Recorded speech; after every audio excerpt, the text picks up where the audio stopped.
if I deserve a round of applause before I've opened my mouth. That's very kind. Now, what I'd love to do this evening is share with you my story. As Melanie has suggested that I have a story, I do. And then talk to you about the world in which our young people are in today, and then more specifically now what I do with my charity, If I Can and I Am. So folks, my story is that I am married, I have 4 children, and I was a teacher for 16 years, and 9 of those years I was a housemaster working at a boys' boarding school on the edge of Bath in the UK. And in 2012, at the age of 39, I applied for my first headship. And a surprise to me, I think a surprise to many people, in fact, I got that job. And at that time, that was good news. As I say, it was the first application I'd ever made for a headship, and we were going to move into a beautiful home, and our children could go through the school system. All was good. I was then invited by the governor, invited probably the wrong word, commanded by the governors to go for a medical. And it was at that medical that my life changed. Irreparably. And it was there that I was diagnosed with a brain tumour. And I will never forget that day. And undoubtedly, folks, it is the day that has changed the journey of my life. I remember returning home, having had a diagnosis. We were due as a family to be flying off to Greece the following morning, and sitting our 4 children down in a row and saying to them, we can't go to Greece. Daddy's got a brain tumour. And I remember my eldest son, who's now 18, but was then about 10 or 11, looking at me with his little chin wobbling as he tried to hold back the tears, and saying, Dad, are you going to die? Folks, that was a fast ball, and I remember saying to him, I don't know, I'm going to fight. I'm going to fight with everything I've got, and it has been a fight.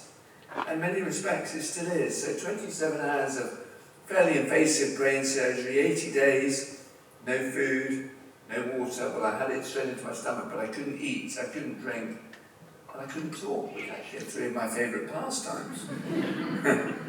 But not wanting your pity, but the biggest challenge came after my second surgery.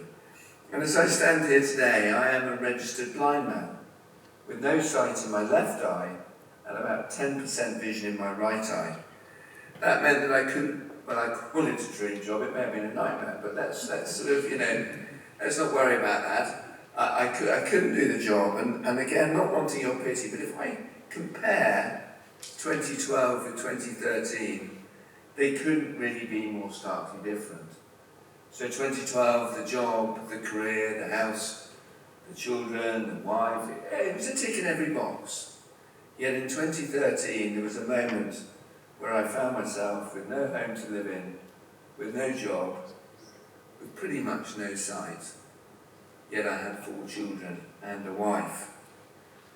Folks, the challenges actually, in many respects, rumble on.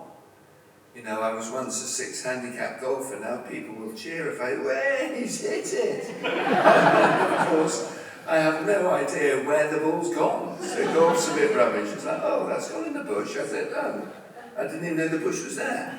But I spent lots of time on trains now, because I can't drive a car. And it wasn't that long ago where I got onto a train directly and I sat down on a man's sandwich, literally squashing his sandwiches into kind of pancakes.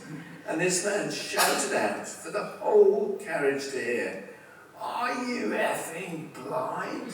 He was furious. And I showed him my white stick and I said, "Yes, I am." And so he was devastated. "Oh, I feel stupid now." I said, "Well, yes, I can't see." So I'm constantly having these little moments of falling down things and walking into lampposts. I walked into a horse once as well. So lots of things. And to conclude on my story, I used to have a tradition with the eldest pupils in my boarding house. So when they've done their A-levels, their final exams in the UK, aged sort of 17, 18, about to leave school, I would meet them, often in the local pub, for a one-to-one chat. And that was all about reflection as far as I was concerned, asking them, what have been the best bits of school, the highlight, the most valuable lessons you've learned? And it was the summer term of 2013.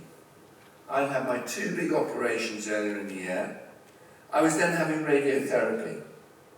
So if I'm honest with you guys, I was as weak as I can ever remember being. I was literally walking at about that speed, and I got myself down to the local pub. It was the furthest I walked all year, about 400 metres. And I got there, and I saw Ben, lovely boy. He was actually head boy of the school that year. And Ben said to me, "Sir, I don't really want any of your questions."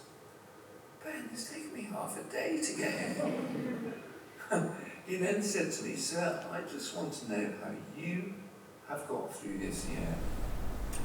Now guys, I always share this with the pupils, because do you know what? In life we have highs, we have lows. And life doesn't go along on a glorious equilibrium. We have the high points, we have the low points. And when the low points come, that's often the time where we can both learn and we can show ourselves off for who we are. And what I said to Ben, I said, there's an irony here. I can't see, but I'm going to talk to you about looking. And the first thing I said to Ben is that we must look up. And this is where my own Christian faith has been central to my journey.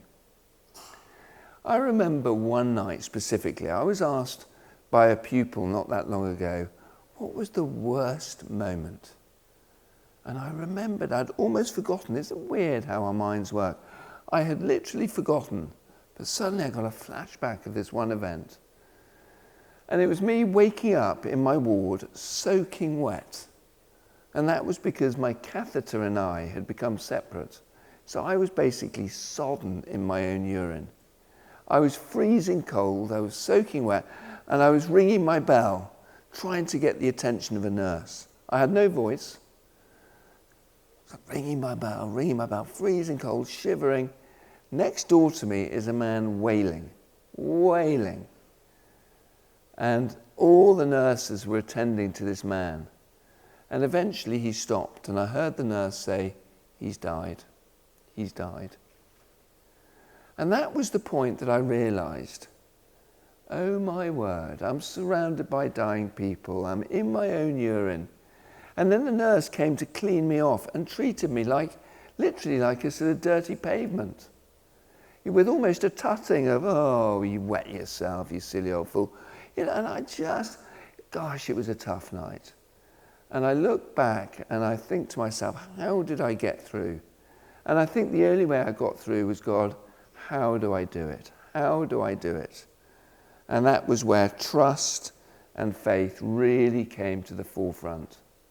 The second thing I said to Ben is that when times are tough, we need to remember to look forward. Look forward. That's where the hopes are, the possibilities, the dreams. Keep looking forward. I always say this, that the past is a great teacher. We can learn from it. I suppose that's history. But it's a shocking master. You don't sit at the feet of the past and not move on. Oh, I'm a blind man. No, keep looking forward. And then the last thing I said to Ben is the importance of looking out. Thinking about other people. If I'm honest with you guys, the first few minutes of each day are often the most challenging for me. I wake up, I might have had a dream about playing tennis or driving a car. I wake up and I open my eyes, and if I'm honest, when I open my eyes, it's pretty similar to when they're closed. So every day I get a dawning of the day. I'm a blind man. I can't see. I then get out of bed, and I've had 2 strokes, so my balance is pretty rubbish. And I walk straight into a door frame, basically 2-0 down, and I've been awake for 3 minutes. And at that point, I hear the voice of Winston Churchill. Winston Churchill, the wartime Prime Minister in the UK, and he said this, in adversity, we have a choice. I point, and I always say to pupils, that choice is yours. Do you, A, give up? In my case, perhaps jump back into bed and put my head under a pillow and pretend it's all okay? Or do you get up? Give up or get up? It's that stark. And I always say that actually getting up, one of the things that is such a compelling force for getting up is looking out, thinking about other people. So having 4 children has really helped me, really helped me. Think about others.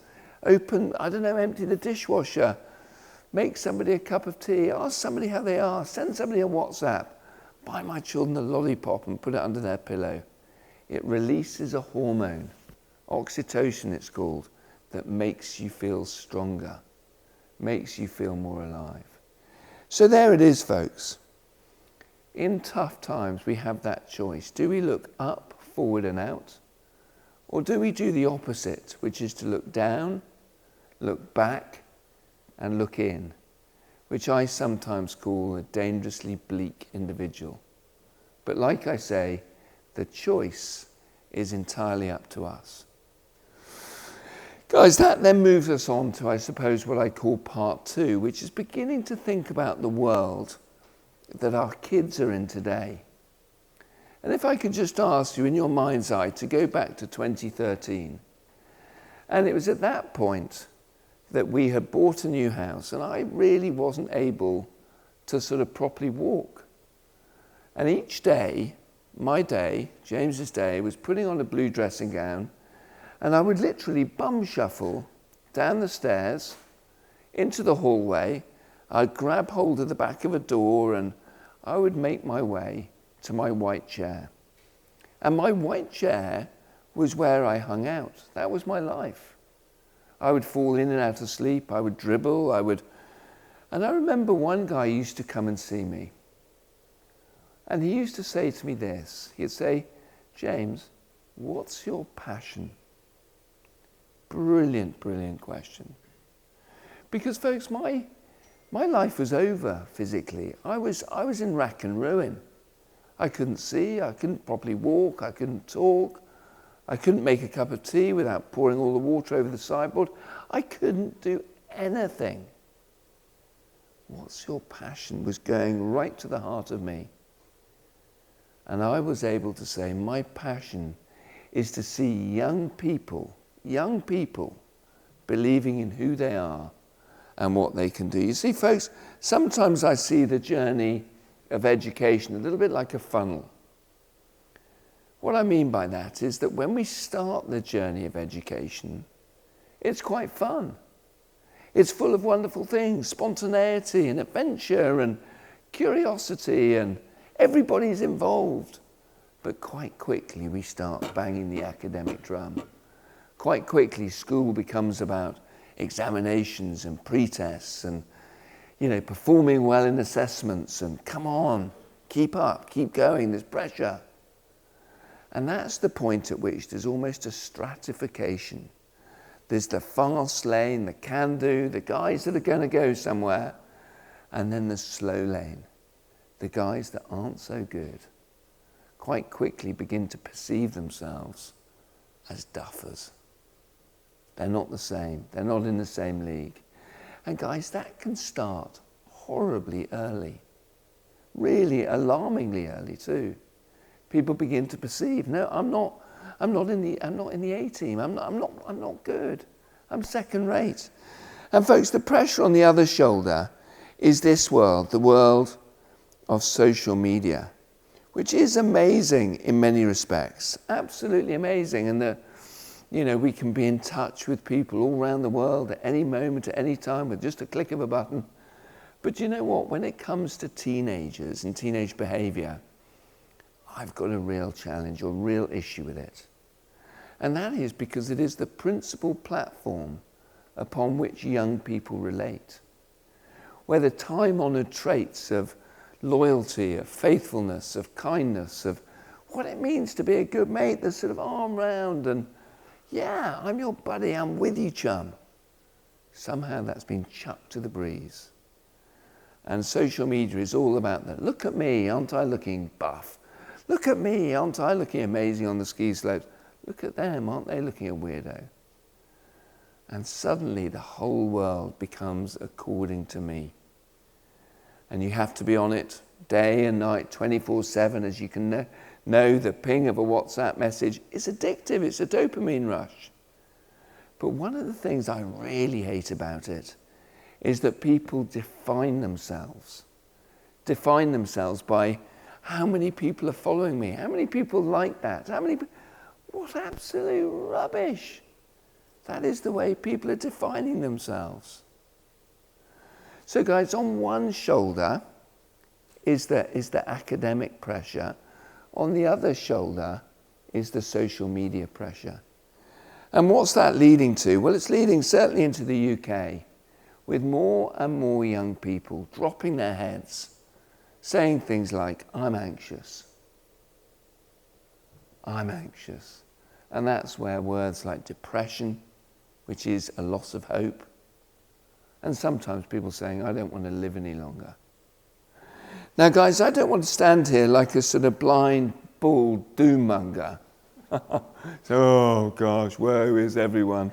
No, I don't want to do that. But I want to say, first of all, before I go any further, as mums and dads, please know that you are absolutely vital. Home, and I love the picture of home being a safe, secure harbour. That the pressure of school, and certainly of being a teenager, sometimes is quite a lumpy, bumpy, angry sea.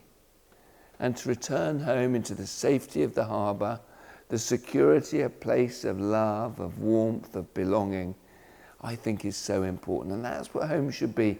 I always say to parents, pressure from us now is a bit like the boot on the other foot, and it's the final push that can send them under, because the pressure is already on. I also would just like, before I launch in, folks, I've seen pastoral care over my time go really, really well. I've also seen it go disastrously wrong. And I think sometimes this 3B continuum can help. And what I mean by this is that when they're little, perhaps up to the age of sort of 8 and 9, we very much take that first posture of between them and the world. We're between them. We're helping them navigate. Arms on their shoulders, steer through the mire and help them make decisions and do everything for them, really. But as they move towards the end of junior school and certainly into the senior school and teenage years, we assume that middle posture of beside. And beside is very much beginning to assume the coaching capacity. Instead of instruction and telling and informing, we're actually helping them to make the decisions, the choices. That quote, that rather haunting quote, is so true. We are our characters. We are the summation of the choices we make. Now, we want to teach our children, what do you think? Beginning to let them take over the steering wheel of their car. It is your choice. What do you think? Do you think that was right to headbutt the dinner lady? Do you think that was the right thing to do? No, of course not. That's quite extreme. And then that final posture is the behind. Again, I've seen that, and I think that's rather laid back until they're sort of 24. I'm here if you need me. But actually, when they're sort of 11, we don't really need to be assuming that posture. But often, certainly in the UK, the temptation is to be between for far too long. We call it helicopter parenting, where you're just kind of dominating them. But let them make choices, let them make mistakes, and let them learn from them. And folks, that moves us now into a place where I'm going to talk about what I Can and I Am is all about.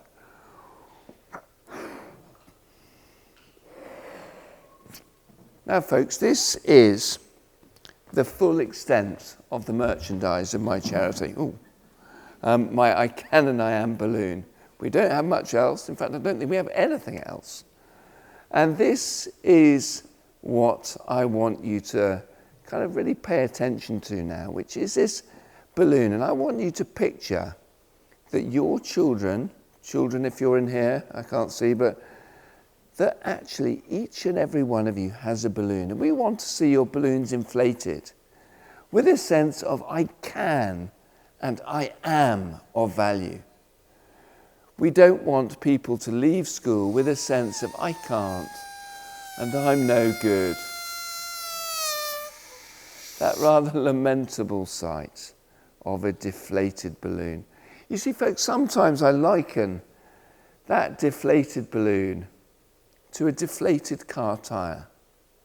And if you're to get in your cars after this meeting, and let's say the front left tyre has got no air in it, and you hit a curb, you drive through one or two potholes, well, what happens to the rim of the wheel inside the tyre? Well, that's when it gets damaged. It gets trashed. But metaphorically, if we've got nothing in our balloon, and we fail tests, and we get dropped, and nobody's liking us on Instagram or Snapchat or whatever, that's the point where it's not the rim of the wheel, it's us. It's our sense of self. It's our psyche that is getting damaged. So guys, I've got a very simple question for the rest of this evening. And that is, how do we see their balloons inflated? How do we see their balloons inflated? And these are my 4 pillars. On my icanandiam.com website, I've recently done a TED talk on this very subject. And so if you fall asleep while I'm talking now, you can actually see it on our website again.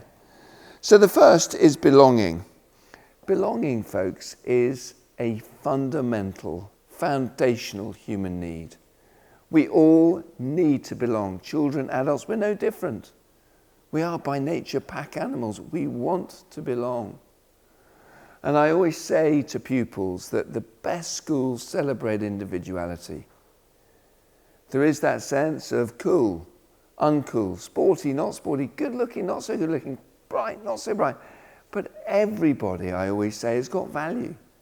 Everybody's got value. There is gold lurking away in each and every individual. We want to be a school that celebrates diversity. That is the very best, where everybody can be themselves. So I set them a challenge today, or yesterday, whichever year group I was speaking to. That is that they're big year groups here at Hale. And I bet you they don't all know each other, but they should spend some time getting to know other individuals in their year. Maybe at break time, they could just hang out and talk to someone else. Lunchtime, where do you live? What do you like doing? Where did you go on holiday? That really enhances that sense of belonging.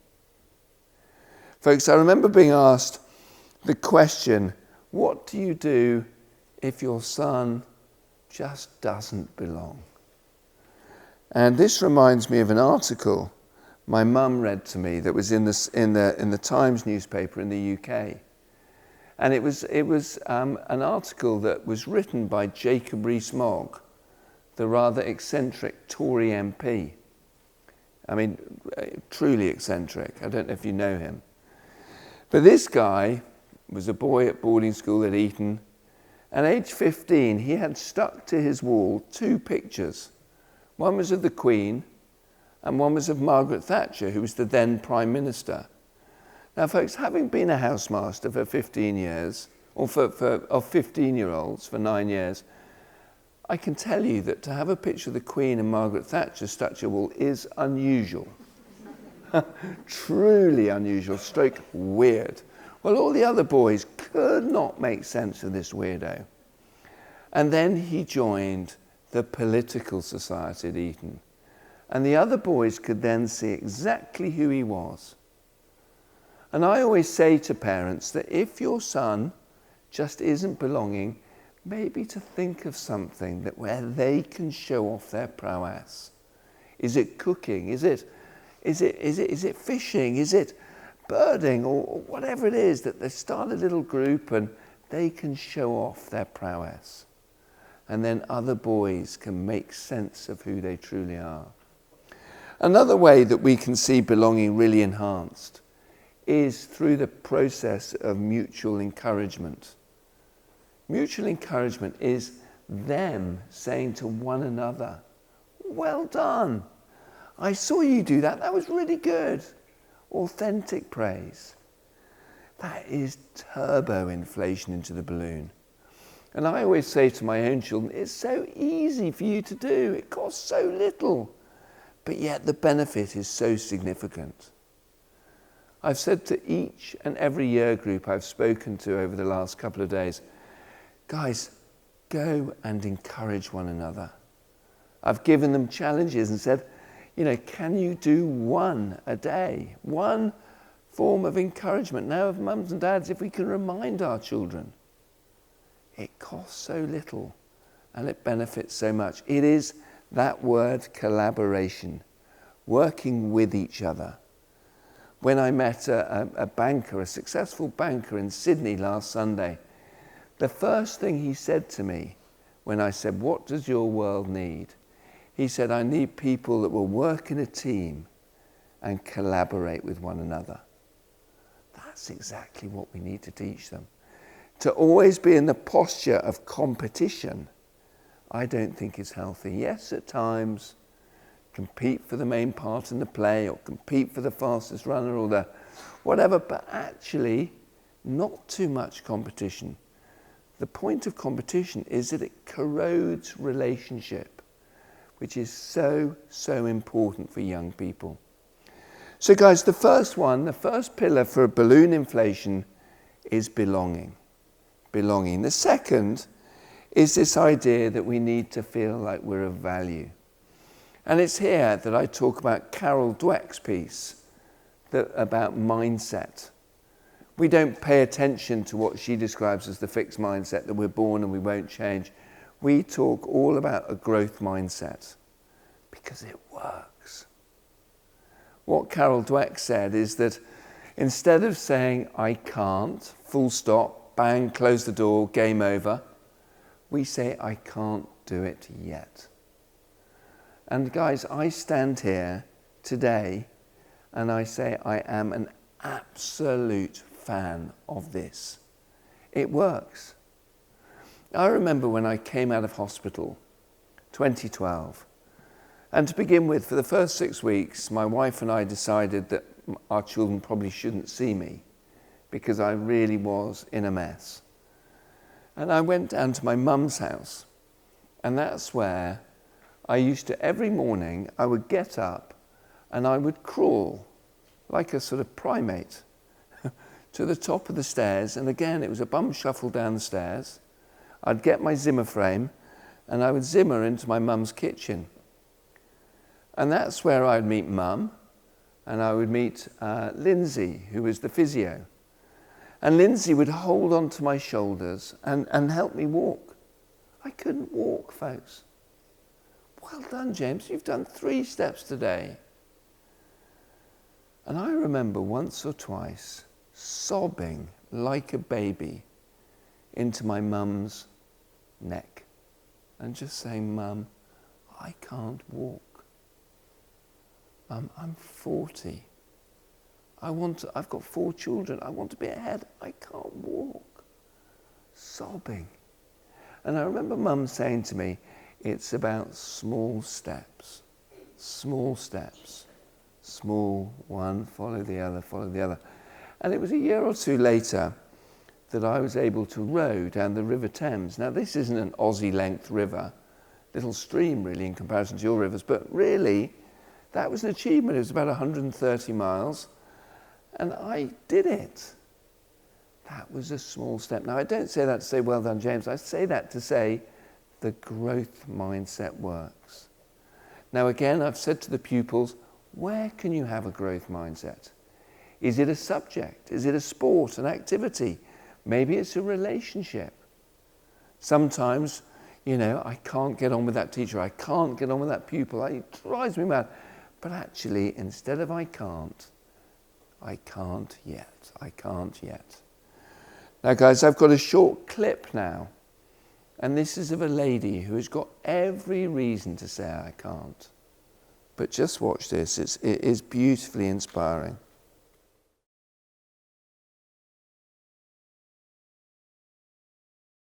Oh, what a moment. What a moment. I always watch that and I always think of the same thing. How quickly we say I can't. Honestly, to stand on America's Got Talent and sing a song when you can't hear that is basically going to be scrutinized by the American public. Simon Cowell, nightmare. Yet she does it. And I don't know if you heard the lyric in the song where she said, "The only thing that gets in my way is me." Guys, I put up my hand to that. Often I'll say I can't. My wife is brilliant. She'll just say, why not? Now, I think that's what we should do with our kids. Often they will say, I can't. They're frightened, they're scared, they're fear-filled. But instead of saying, okay, we say, no, you can't do it yet. But take small steps. And it's amazing what you can achieve. Amazing what you can achieve. So growth mindset, number 2. Number 3, they are all good at something. It's here that I talk about Howard Gardner's multiple intelligence theory. In fact, this quote that is on the board, written by the professor at Harvard University, changed me as a teacher, changed my whole attitude as a tutor. They are all intelligent in different places. I've heard too often teachers say, well, I'm teaching the thickest group I've ever had. I think, no, you can't say that. We are all intelligent in different places. I had a boy in my boarding house. If I hold up my balloon, Archie, I used to call him the hot cross bun, Archie he wasn't academic, he battled in the classroom. He wasn't sporty, he was dyspraxic. Art, drama, music, the 5 conduits in a school where usually you find success, he wasn't really good at any of them. It was like a royal flush of things that he couldn't do. Poor old Archie. And if I hold up my balloon, he goes to maths, he goes to English, he goes to French, he goes to geography, he goes to physics, biology. Then he's got a rugby practice. Everyone laughs as he drops the ball. Then he checks Instagram. He put a funny little clip up there last night. Not one person has even noticed it or liked it.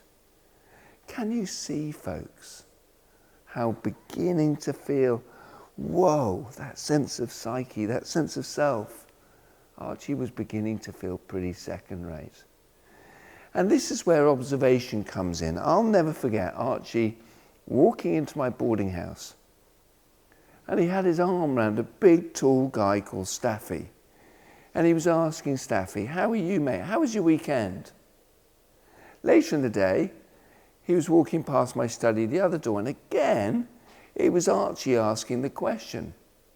This time, he was saying to Felix, how was your French test? You know, the one you were revising for at break time? And that was the point where I could say I noticed. And that evening, I invited Archie into my study. And I showed him the wagon wheel, the 8 different types of intelligence that Howard Gardner talks about. And I said, Archie, you're people smart. Would you show around some parents, Archie? He could do that. Air goes in his balloon, and that's when he's resilient. He bounces back. Archie, would you help mentor some younger pupils? Air goes in his balloon. He bounces back. Folks, they are all intelligent. The question is, where? Can I tell you something rather lovely? It was in my white chair in 2013 that my wife brought me a letter. And the letter was from Archie's mum. And she was writing to say, Dear James, I just wanted to let you know that Archie has been made head of house and school prefect. And I want to say thank you because you were the one that noticed where he was intelligent. And this has been the all-important factor in his education. This is where we need to observe, folks. Another thing that we should observe is what is their purpose? So where are they intelligent? What is their purpose? I always say to kids, it's not computer gaming, but actually what is it that makes them them? For some, it might be performing on a stage. It might be hitting a cricket ball or a tennis ball. Or for some, it's adventure. For some, it's the classroom. For others, it's more hidden away. Making things, mending things, caring for people. It was Ken Robinson in his TED Talk talking about how we all have an element the joining point between what we love doing and what we're naturally good at. And when those two come together, it releases like an element, a current. What is their element? These are the kind of conversations I always say to parents when we're sitting around a table talking about our children. What is it that's their purpose? Where are they intelligent? As opposed to how's their physics? What about their French? What about, have they done their maths perhaps? No, let's talk the big stuff. Where are they intelligent? What's their purpose? I love this story of Gillian, who at primary school was amounting to very little. She was late, she fidgeted. You could basically say, no, this poor girl, Gillian, she's a bit of a write-off. Anyway, the parents turn up for a parent-teacher meeting. And they walk to a form teacher, gingerly nervous, thinking, oh, what are they going to say this time? And look what her teacher said. There's nothing wrong with your daughter. She's a dancer. Now, the point of that is, folks, is that they are all human beings with potential. They're not little academic robots. They've got potential. And look what the potential of Gillian was. She worked with Andrew Lloyd Webber. She made millions. And I hope with all that money, she took her form teacher out for a jolly good dinner. Because her form teacher was the one that saw it. What's their purpose? Where are they intelligent is number 3. And the final pillar is this sense of feeling secure about our future. Now, folks, I spend quite a lot of time mentoring young people, working with kids one-to-one, who have basically, in my language, got a very deflated balloon. And often, what is besetting them or holding them back is when they've had a setback, and it's defining them. They dwell on it. Oh, I'm blind. And it weighs them down like a yoke on an oxen. But I always say that a setback, if handled correctly, can be a springboard. We hold it out in front of us and we say to ourselves, okay, why did that happen? What went wrong? I failed at it. Well, I did no work. You know, I was out first ball. Well, I wasn't really watching. I had my eyes closed. I won't do that again. But you think to yourself, you reflect and you refine. I always see setbacks, guys, as learning opportunities. As parents, we roll up our sleeves and we say, okay, this is a learning opportunity. And I always say that the arrow of the quiver, the arrow of the setback goes into our quiver, as opposed to going through our heart. Going through our heart it sets us back. But actually, if we can take the arrow out and put it into our quiver, we've learnt and we march on. And where do we march on to? We march on to this place of dreaming dreams. The slide I just went over there was authenticity, offering praise, that is, I saw you, I noticed, I was watching. If somebody's got a deflated balloon and you say, oh, you're the best, you're a champion, it means nothing. But we want to back it up with evidence of, I saw you, I was watching you, I noticed that was really good, I heard that. But then this final area is dreaming dreams. I always say to young people, we need to dream dreams. One day, what would you love to do? And I'll hear people say, oh, I need the grades, I need to go to that uni. I'll say, no, don't forget that for a moment. I would love to be an architect. Okay, what sort of designs? Oh, well, I don't know. Well, why don't you have a look? Okay, have you ever watched any TV programs involved? No. Okay, are there any? Yes. Well, why don't you start watching them? Those are the small goals. And when somebody's got a sense of purpose, their balloon is inflated. Air in the balloon, we bounce back. We're resilient over the challenges. And folks, I want to move now. Another way that we can see our dreams fulfilled is having a really good attitude. Over the last 7 or 8 years, this little Aussie man, no arms, no legs, has taught me so much about what it means to have a good attitude.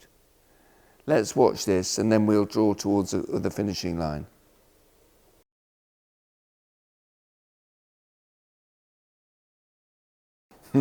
I love that. It's a sort of reminder of what we need to hear. Boys, you're the man. You're the man. Men, we're no different. We need to hear that. Now, folks, I've still got 50% of my brain tumour still in my head. And once a year, I need to go back and have an MRI scan and check, is the tumour growing and does anything more needs to be done? And it was 3.5 years ago that I went back and I bumped into my surgeon. Now, surgeons, as you know, are a little bit like snow leopards. You don't really see them, do you? They're rather rare. But anyway, there he was. And what's more, and really quite weird, he remembered exactly who I was, even though he hadn't seen me for 4 years or so. Hello, James. How are you? I said, I'm all right, thank you. He said, did you take the job as head? And I said, no. He said, was that because of your eyesight? And I said, yes, principally, you can't run a school and you can't really see. And at which point I had sort of dropped metaphorically into that kind of victim, poor old me posture. He then tapped me on the shoulder and he said this. He said, James, I want you to know something. He said, I was that far from deeming you to be inoperable. He said, you had so much tumour wrapped around your brainstem that I thought to myself, I'm not going to operate on him. He's only going to end up paralysed, dribbling in the corner of the room. To see you today, James, he said, able to walk, able to talk, is a total miracle. Now, folks, the reason I'm sharing this is that often we can look at the mountain on the left of the screen there. The mountain of, I've got so much to do. Mountain, I've got this problem after problem. And it builds up. But what I've learned from that little Aussie guy is to shift your gaze into that place of being thankful. Being thankful that I can walk, I can talk. I am able to be here in Australia, that I can. I can't stretch from here to Sydney, but my cans do exist. And that's what I've learnt off that little Aussie. I was asked by a pupil not that long ago, what's been the main thing that's helped you to get through? I said, it is that word, gratitude. We have got so much to be thankful for. As I said to the pupils, the weather, being in Perth, being at a school like this, for goodness sake. What a start. So guys, now moving into the final posture, I used to have the quote on the left-hand side there, stuck onto my desk. It was a quote from an headmaster from a school called Downside in the UK. And this man was a Franciscan monk, and he said this, that good pastoral care involves noticing everything. We notice. We're not always bossy instructors telling. We're noticing. I noticed, yeah. And that's where the authenticity of evidence-based praise comes. And the second part is that we correct occasionally. I think when teenagers are teenagers, we let them make the odd mistake. Too much correction, too much is between. It exacerbates, it aggravates, it irritates, and ultimately it corrodes relationship. And then the last line, cherish the brethren. Well, we love them to bits. We love them to bits. They need us. They need our security from us. And then the final word I want to mention is the word hope. Hope is a word that sometimes I feel is slightly absent from the world of education. And I think as mums and dads, we should be always seeking to provide our kids with hope. Do you know, with you, the world can be a better place. We're opening up a world to say, do you know what? You can do it. As opposed to that, ooh, I'm not sure if you can fit through the eye of the needle. You've got to get those grades. You need that, otherwise, who knows where you're going to end up. I remember before I did my row being sent a song by a sort of wannabe singer-songwriter, a man called Rue Paynes, and he had written a song called Being a Soldier of Hope. And he said to me in the email, which the song was attached to, he said, James, when you speak to parents, when you speak to teachers, will you encourage them all to be soldiers of hope for the young people that they're looking after? And what I might do just in this last minute or so is play the song for 30 seconds or so and just let your own thoughts take you wherever they take you. But I love the tune of this song, Soldier of Hope.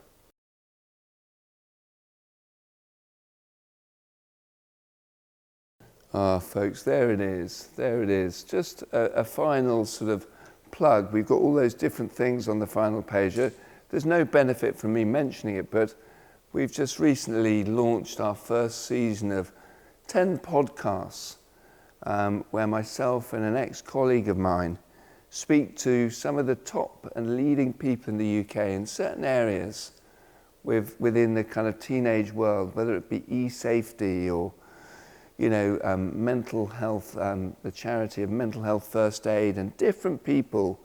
And from what certainly the feedback that we've had so far, it's been described to be incredibly helpful. So do have a look at those and do listen, and we hope that they will support and help you in what is a really exciting journey, but a journey that I think requires both wisdom and fortitude. Thank you for listening, folks.